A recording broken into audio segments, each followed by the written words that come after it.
someone asked me what careers I've had. This is not to boast or to brag, to put myself on a pedestal. No, I'm not trying to feed you my ego. I just thought it'd be a great question to answer, purely because it gives you more of an understanding of why I think what I think, why I believe what I believe, and why I say some things I say. Doesn't mean I've got more knowledge than people, it just means I've got more of an understanding, different variations, different aspects of work. And that's it really, you see. As I say, it's, you know, people have been, you know, confined to one workplace all their life, and they know nothing outside that building. And it's quite unfortunate. I believe that all these things have come back to benefit me in the future. I do believe you've got to master one trade. When you master one trade, it sets you free. You see, you're not reliant, so you're independent. You're not reliant on others. I never get a man to do a job unless I can't do it myself, and that's the way I've always been. That's why I think everyone should be like that. You've got to admit defeat, obviously. You've got to say, look, I can't do it, but, you know, you're best trying it and see if you can first. So yeah, first job, what was that, dog groomer. So I left school when I was about 14. I think my ma said to me, look, help my friend out for about 2 weeks. As I left school, she said, you best off didn't work, you. And then end up staying for about 2 years, purely because I was good friends with her, and we wasn't dyeing poodles pink or washing little chihuahuas or nothing. You know, we were washing big bull masters and dog de Bordeaux and pit bulls even, because no one wanted to wash them, and staffs. And they're dead quick, they give you big tips as well, you see. So I left there, my dad bent me onto heating and ventilation. He said, you best be, you know, becoming a plumber. So the first job after that was damage management repairments, which was an insurance company. Basically I had a house fire in 2008, my whole house burnt down. So the people who come to fix the house itself took me on as an apprentice, and I built the whole house, rigged it all up. Obviously they helped me, I didn't do it on my own, just an apprentice. What I mean is you're a little skiv, you have to do everything, don't you? You end up doing everything. I was doing everything apart from plumbing. It was all, you know, bricklaying, you know, doing a full extension on the back, plastering, all the joinery, you know, skirting the architrave, and everything really, you know, kitchen fitting, so see what I mean, and then even groundwork outside. So that was it. That was I loved that, because that was, it just got your hands mixed with loads of different aspects of jobs. It taught you the basics, you know what I mean. That's what it taught you. You know, how to mix a bit of cement and you know. So then after that I left and went to Bramall Construction. So Bramall Construction was a contract job, I was doing solar panels, and that was in Lee Park. Oh no, that was in Mackett's Lane in Liverpool at first. I was on there for a contract, and then I went to Lovells. So I went to another job in Lee Park and Nedley, and done all them houses, all the solar panels and all the plumbing inside, all the gutters, what have you, the drainage. And then I left. So on the same site there was a company called Meadowcroft, and because I was on contract I thought I'll go with them, so they employed me, Meadowcroft. But what happened is while I was doing the solar panels they went into liquidation, so I ended up leaving them. I was going to work for this company called Shoeksmith, but they wanted you to work for an extra year or something before they took you on as a plumber. I thought they can jog on, so I walked off on that one. And then after that, I think, because plumbing, I got bent on it, wasn't really what I wanted to do. But anyway, I ended up doing suspended ceilings, which what you have in the Mackies, they're just like on wires like that. They look like square panels, suspended ceilings, quite interesting. You know, we worked in the Liverpool Town Hall and stuff, and done there, you know, the ceilings, and so it was dead interesting. And that teaches you know. So then after that, I think I went and done what was it? I worked in Maidenhead Aquatics in Bold Heath, and that was in like it was obviously like a big massive, it was one of the biggest fish places you can get. You had marine fish, tropical fish, freshwater fish, all fish tanks, everything. But in my head I was thinking I want to become like a marine biologist, you see what I mean. I'll just zoom that in, sorry. Yeah, so I wanted to become a marine biologist, and I basically, I think when I worked there, because I used to have a fish tank, and I was dead interested. So you've got to learn about science, about the nitrate, and the ammonias, and all the way, you know, the water, the different bacteria break down, and all. You've got to learn about science, and you know, obviously marine biology to understand. You've got to learn about the ocean. You've got to try and mimic. That's the mad part. You know, you're trying to mimic an ocean in a little tank. You know, you'll always find the bigger your tank, the more stable the water is. The smaller your tank, the less stable. You get like big spikes and imbalances dead quick. Just like a plant, innit? You see, bigger your pot, more stable. The roots, the medium is. You know what I mean? It goes wrong on a big on a slow scale, dead slowly. But if you have a small plant, it goes wrong quickly, doesn't it? And that's like a fish tank. But that was dead interesting because I was always looking after the tropical and the marine side, and I got all equipment side of it. You know what I mean? Everything I needed. Your fish tanks, all kinds. So then after that, and they only took me on because I was a plumber. I know that's so I could fix all the fish tanks. That's exactly why they took me on. And then after that, my dad was working electrical, he was doing the quality assurance management, and he got me in this company, Bolting Group, electrical engineering in Widnes. Oh, I think it's Widnes Way, near Fiddler's Ferry. So yeah, that was dead interesting because they were doing like control switch panels for Coca-Cola, Rolls-Royce, and 7 Cent Water and all sewage companies, and basically you can have a switch panel gear that like about that size, and then you can have one like from the shed all the way along, massive. You get like these boffins in there who download the software onto the computers, and they're on megabucks. The electrical engineers, but I was putting the plates in, and uh, tapping some of the metal to put some of the little pole switches on and stuff. I was only helping them, but you get to see it. It looks dead complicated at first. When I first seen it, just all wires everywhere. But when I seen the design and then I'm helping the lads with it, you get to understand it's quite simple after a bit. But they didn't take me on purely because I was too old to get funded from the government. So they had 2 lads from Siemens, and they thought, well, we might as well get rid of him and take the lads on from Siemens, get funded from the government.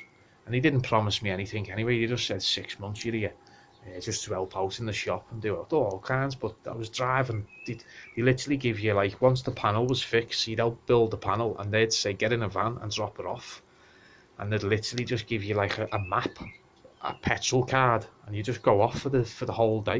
You know what I mean? I'd take all the back roads, me, dead slowly. Well, I think I got there quickly, and then I'd take the back roads, like the A road or something, dead, just going on country lanes, because I've never seen half the places. So you'd end up driving. I drove all the way over Britain, me, all of Scotland, well, all the UK basically. So anyway, after that, so that was Bolting. So then I went to G4S. My first job was in 8th the Grand National, because I wanted to become a close protection. I had this vision in my head that I was going to become some close protection.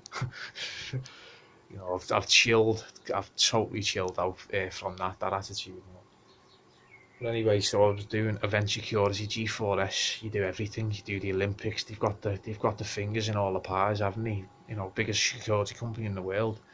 So they do the Olympics, the Commonwealth Games, the G8 summit I went to, and we were doing like the Formula 1 racing, everything that's an event. Tea in the Park, Global Gathering, EDC. See, there's just so many.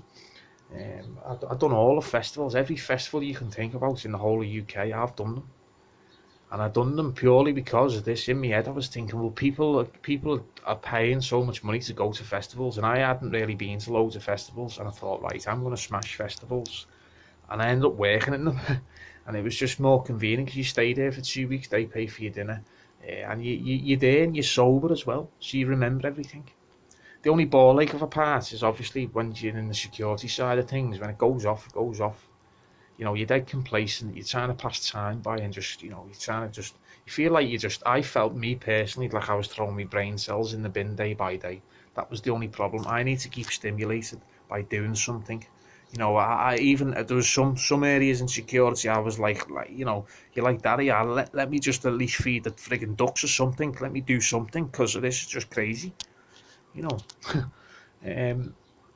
But yeah, you're just trying to waste time. I thought I'm not living my life to do it. But anyway, so it was amazing. I've done all G4S. It was the Grand National, all the races, every festival. There's way other things I can't even remember. It's all in my diary. And you get to see everything, but the travelling was just too much. You see, So then I ended up working, was working with Shosek as well.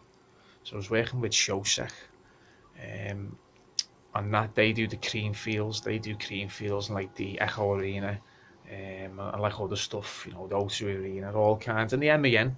I'll tell you about that in a minute.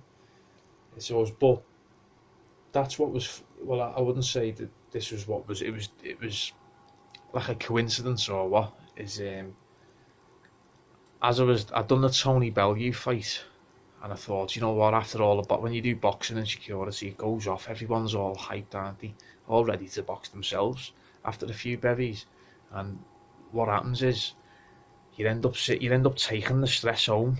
And I've found bouncers tune out of it, and they become very numb, and the heart hardens so much they become they become a divvy basically. You know what I mean? But I couldn't tune out of my emotions, and I was always sitting there thinking, why are you being a total divvy?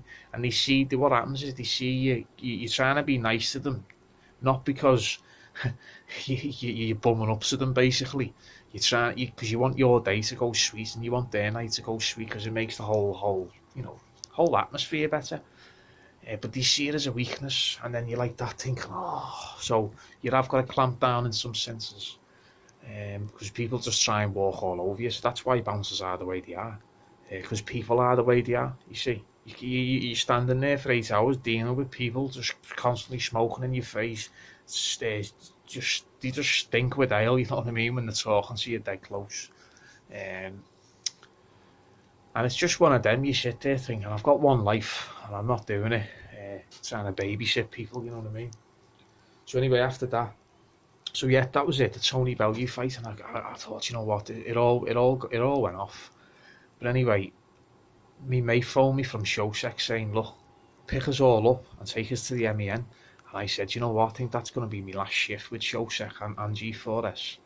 And then basically, what happened, the MEN Arena, Ariana Grande, you see, and that was the last event I worked in the event security, I thought, and I called it off basically, because I was the only one with the car. They said pick us up and take us there, and I said, you know what, after the Bellew fight, I can't be bothered, what I mean, getting all anxiety and going home, having a little smoke, thinking about it, and it was annoying me, and I thought, I want something more peaceful, a bit more, something that's why I went into plants, because they don't answer me back, you see, you know what I mean. So then after that, I worked in the Liverpool Crown Court, and that was permanent, and I thought I'm in one place at one time. But yet again, the problem is the Crown Court. It was great working there because you get to see all about law and all. Or just you'd have to do hearings where you have to stand in court and listen to people kicking off, and you know what I mean, in case they kick off with the judge. And it was fascinating just learning about district judging recorders and all these different types of high judges, and just what after people did put the foot in it, I did think to myself, keep your trap shut, lad, because you're just getting slammed twice as hard, But the problem is with it, you have to stick by law yourself on the security side, and there's nothing you can do. It got frustrated me because some people would kick off, and you're just waiting for them to punch you so you can use reasonable force. And I just thought, I'm not doing that. I want to take them out now, you know what I mean? But anyway, so I left that. So I say that this is where I was getting all wound up with security, but I ended up going, I thought, you know what, I'm going to go somewhere where I can just focus on, because I think I was in college, doing college at the time. I thought I need somewhere where I can research and learn about plants, but still do security, like on a gate or something where I've got peace. I can just open a gate for people while I'm studying. So I went to Kingdom Security, but that was on a retail in the Morrisons, and I thought, I've never done retail before, it's so boring. There's nothing going on. Like, I'm used to all that. I'm used to being at festivals and all that, and it was just, and I thought, this is not for me, this. So there's nothing wrong with the company, I just thought I didn't like the actual Morrisons or doing retail anyway. So then I went for Dorset, and I was doing the doors. Like that was like a proper doorman's job. That, and I know I was a door supervisor anyway on the events and that, but you just security basically. But I was always on response in like the Grand National and that, and that just, as I say, when that goes off, goes off. The Dorset. So I was running the doors in Bootle, Yates's. And honestly, that was a door. You're all laughing at first. Yeah, you've got a sweet door. The door's just, you've got a cushy door, basically. And it was far from truth because there was no help. So there was no one around, you see. No other bouncers or no other security, no other boozers, apart from like a boozer up the road, the Merton. You know, and all they do is give you a phone call saying we've kicked about 12 lads out, they're on your way, and you're like, that going away. You see what I mean? But anyway, that was what finished me there, because I just thought, do you know what? And I was going in town doing like Modo and other places, but the problem is you sit there thinking, is this what I'm created on this planet for? Like to stand here and babysit people. But anyway, so obviously I think I was trained to be a tree surgeon. And then I went to St Helens Council to be an arborist. So I worked there for like a year, or maybe a year and a half, something. And then I went to Denmark, you see. And obviously went to Denmark, and because I think my dad got a job with Facebook, so he said, look, they're paying rent, so why don't you just come over here for 6 months? And obviously move over here for a bit. So that's what I did. That's why I went to Denmark, you see. But then what happened is I was cutting trees down for like here to build furniture out of with this lad. But I thought, do you know what? I'm gonna have to move over here and learn Danish. And it was all I was contemplating life, thinking I want to go back home really. But I ended up getting a job in Austria. And then he sent me. I was in Vienna, Austria, and he sent me to Cologne, Germany, where I worked for about good 4 or 5 weeks or something. But what had happened is, because I drove from Denmark all the way to Austria, then he said, this was for Manfred Salad, so I was working for Manfred Salad in Austria, and that was a great little company as well. And I drive from Denmark all the way to Austria, Germany, and then he says, get a fleet of vehicles, go all the way to Cologne, Germany. You're going to base up there, you know. I'll rent you the property out, what have you, and you stay there. And then come back. So basically I drove all the way from Denmark to Austria, then I got a fleet this on the same day, got a fleet of vehicles, drove all the way to Cologne, Germany, 10-hour drive. Then I stayed obviously there for about 2-3 days, and then I get a flight back to bring my car back. Oh, it was crazy. So the time in that whole drive, and I'd already drove to Denmark 4 times, you know, in the other 2 minis, so I was knackered. You see what I mean?